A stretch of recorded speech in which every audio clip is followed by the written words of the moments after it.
Hello, welcome to another hard-hitting interview here on The Revealing. Today we have the undisputed king of true crime himself, the man of the hour, one of my favorites, and one of the best detectives ever to grace the YouTube streets.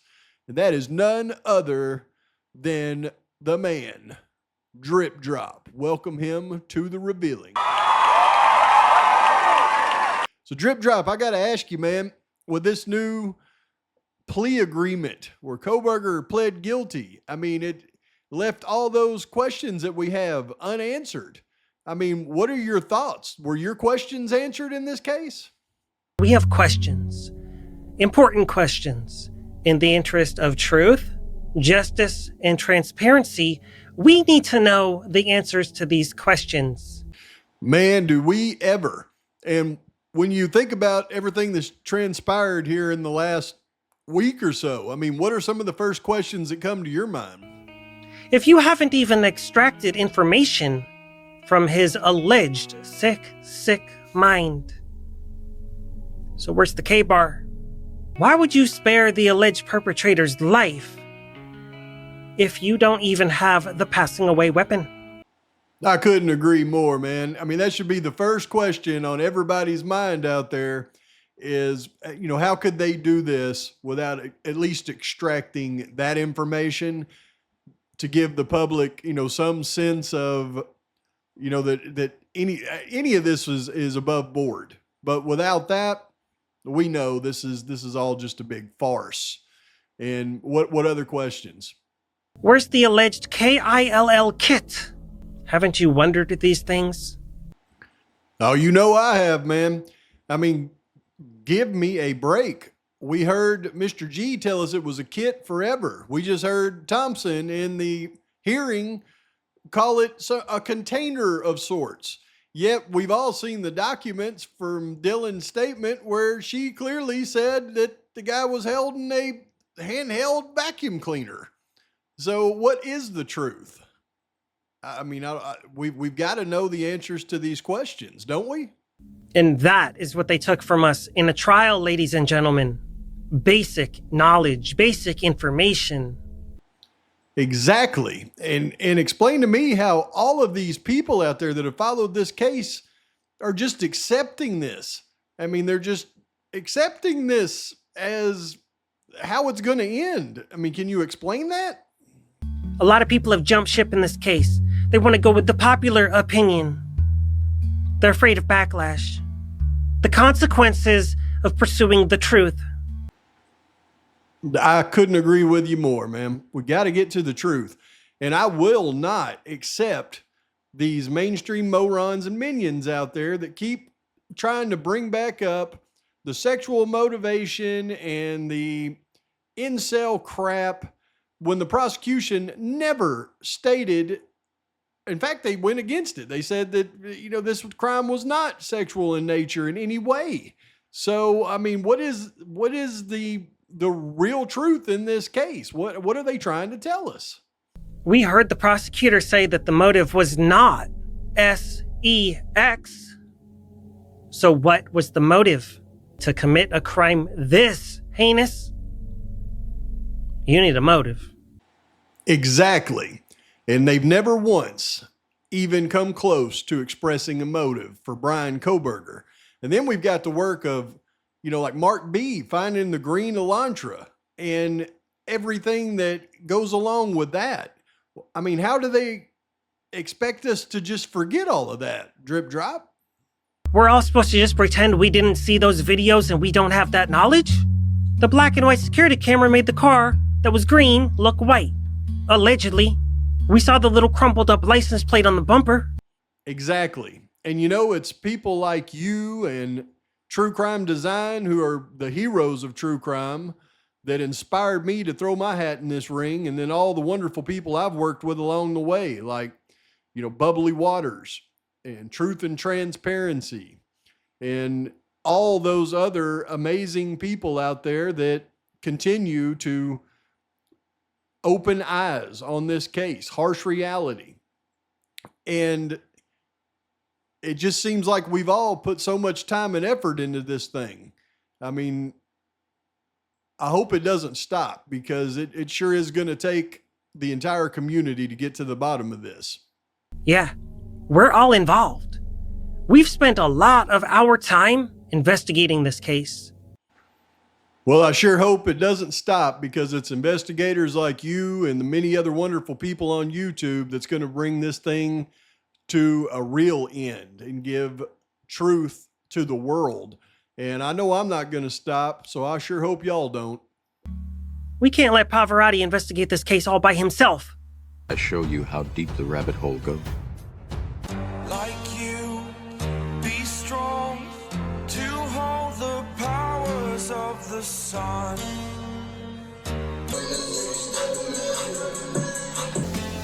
Can I be your superhero?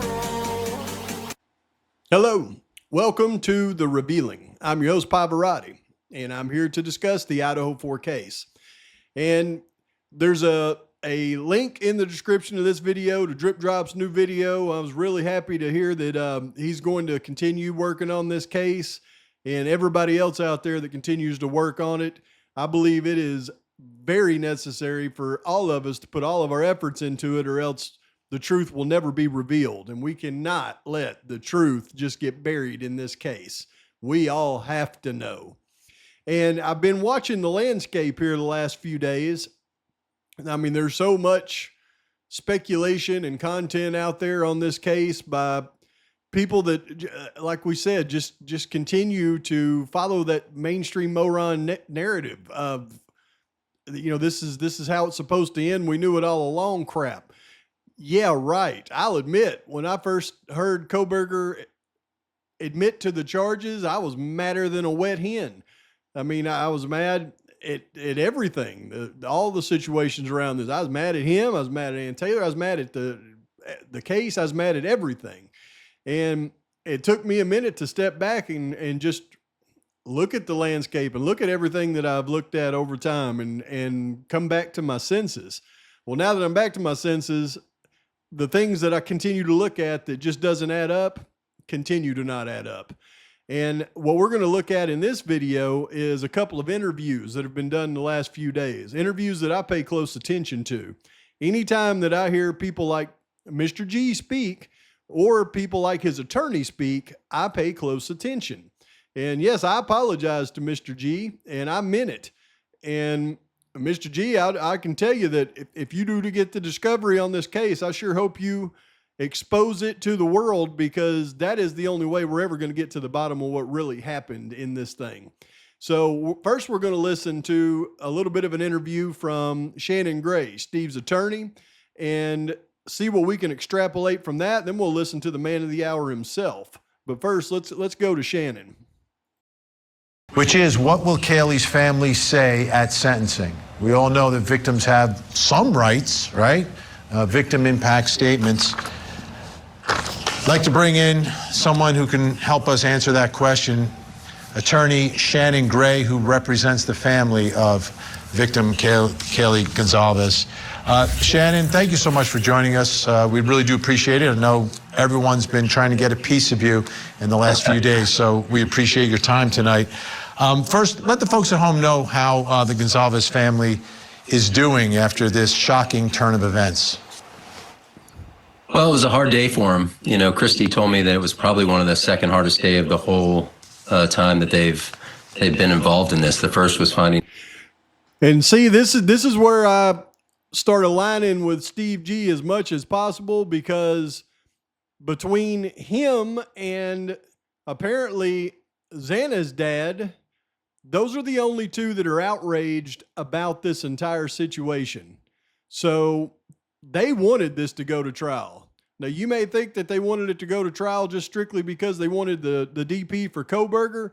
I highly don't believe so, though. I believe they wanted to go to trial because they're in the dark as much as anybody else. I think they know a little bit more than we do, but I think there's a lot of things they're in the dark about, and they wanted to learn this stuff at trial and have it exposed to the world, in my humble opinion.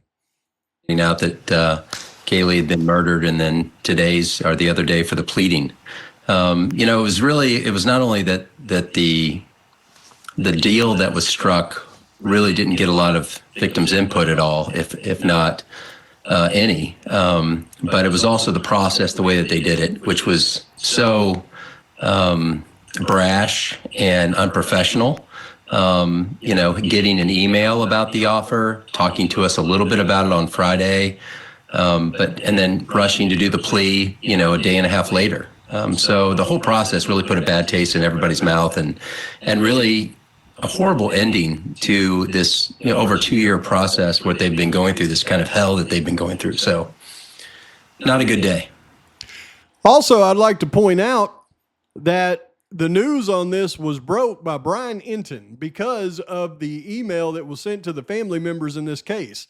Do y'all realize that if the family members did not expose that email that Brian Enton, then we would have learned about this just strictly from the court docs when all of a sudden a new, hearing would have been scheduled. We would have not had any preparation. It would have slapped us all right in the face.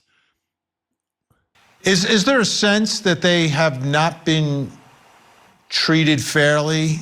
Is there a sense that the system, whether it's the DA's office, the court, whoever, just the way as a victim's family they've kind of been, and I guess the best word is treated through all of this? And is there a sense, because I thought I heard Steve Gonzalez say something about the way the killer's family has been treated versus his own family, and he was a little upset there. I don't know if you can fill in some of the blanks on that. Well, I think from the get-go, when we first started this, we were adversarial to a certain degree. Just really, they called it adversarial. We were just asking questions. Why was the mayor speaking? Why was the coroner calling victims' families? Why was the lead investigator on the case having only 2 years of experience in the Moscow Police Department when there were probably 15 or 20 that had 15 to 20 years? Why was he the lead investigator? Well, this is the question that I have for you, Shannon, is you had all those questions, and Steve, you had all those questions in the beginning. Were they ever answered for you?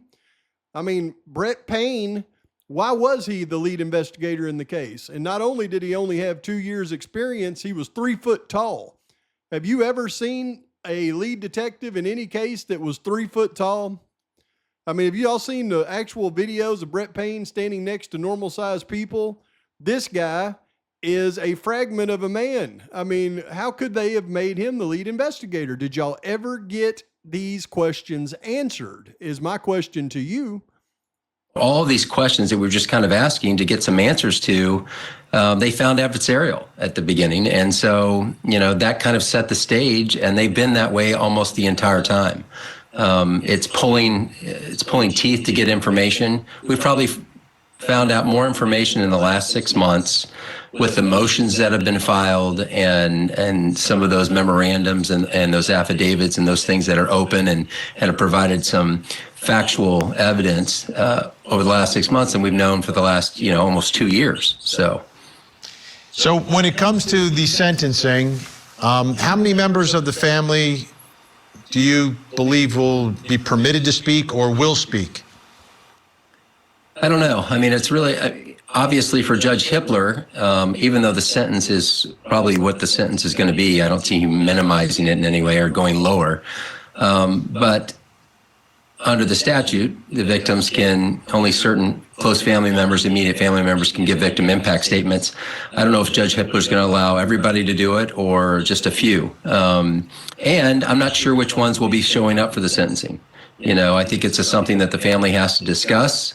They're not firm believers in the way that the process has gone on so far. And Steve wasn't in the courtroom the other day, but that's something that they're still discussing, and something that they'll, eventually come to a conclusion about who will be giving statements, who will be there, who won't be there, that type of stuff. So, and according to the rules there, and I've seen it because we cover cases in all 50 states, and the rules vary when it comes to victim impact. Some jurisdictions and some judges allow a victim to speak directly to the defendant. Others don't. Some don't even allow them to say anything about the defendant themselves. What are the parameters and rules? What's your understanding of how that is going to play out?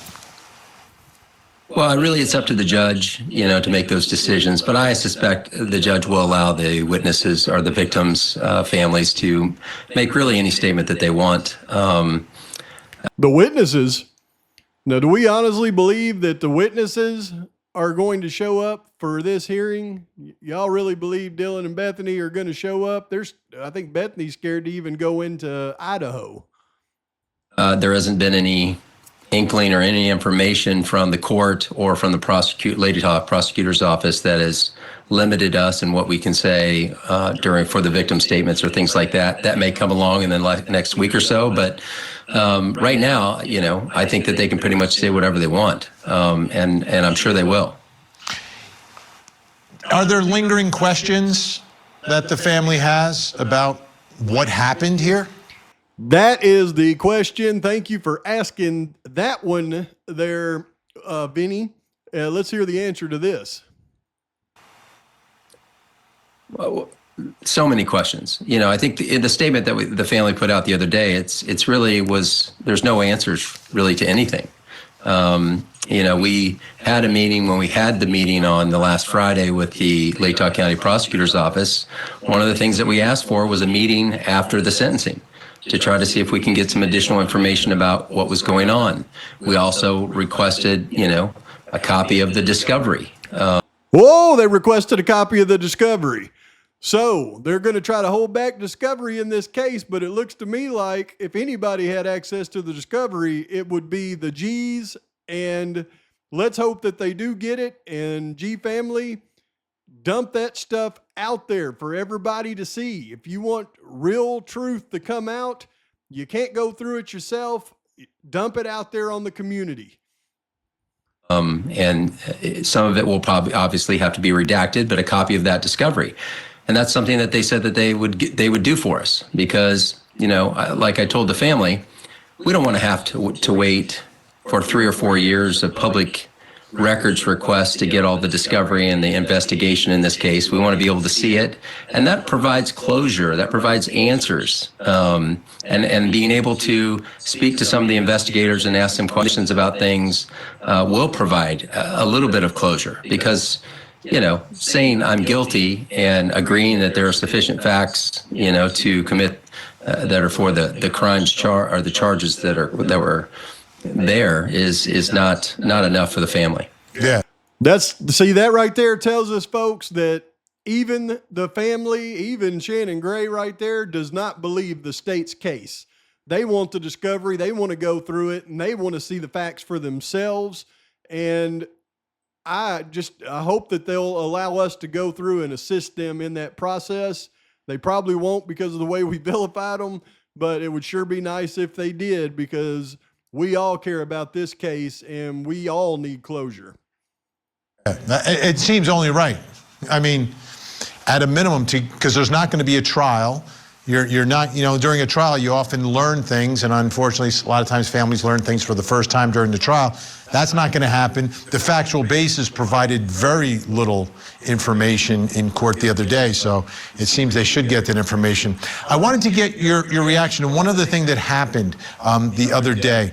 Now, the Gonzalez family Facebook page, there was a post on there, and this was before the hearing from July 1st, and part of it read, talking about that the family was not happy with the plea. It's not final. It's not over till it's over.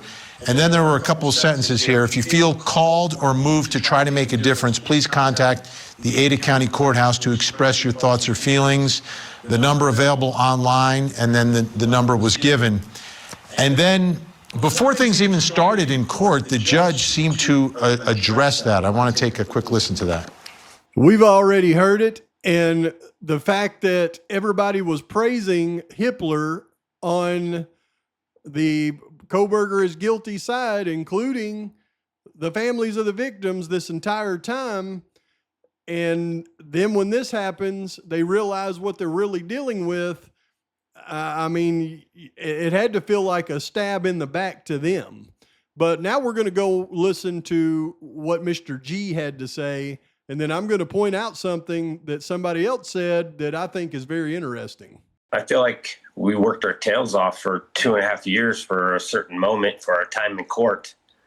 And anything less than our peers being able to judge what happened was a letdown, and we're trying to wrap our head around the fact that one individual is able to determine what this justice was. And call us naive, but we grew up in a school system that told us that, our juries, our peers would be the ones that told us, decided what was guilty and innocent. And that's not how it worked. And we weren't prepared for one person to make a decision about something about 4 lives.